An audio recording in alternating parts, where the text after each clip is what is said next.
Now let's talk about Russia's defeats. Let's go in chronological order.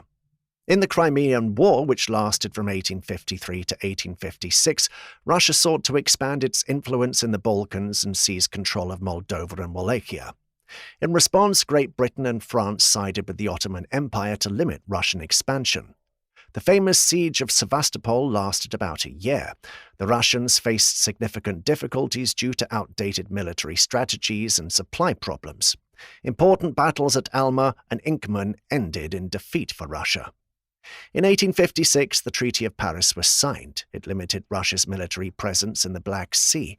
For Russia, this defeat was a painful loss of prestige.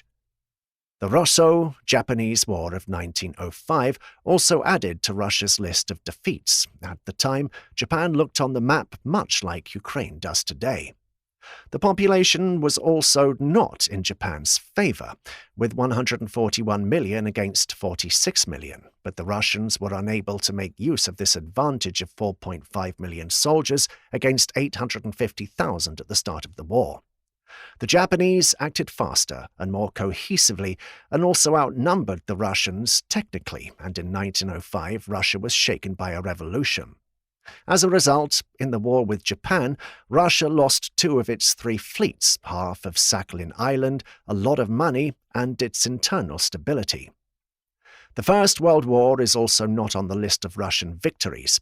Russia entered it on the side of the Entente in 1914. Then, against the backdrop of defeats on the front, the February Revolution of 1917 took place. The Russian Empire fell.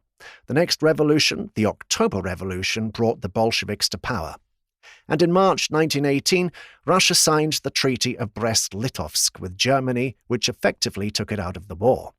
This treaty provided for major territorial concessions to Germany. It also recognized the independence of Ukraine, Poland, Finland, and the Baltic states, and in November, the Entente, which Russia had betrayed, emerged victorious.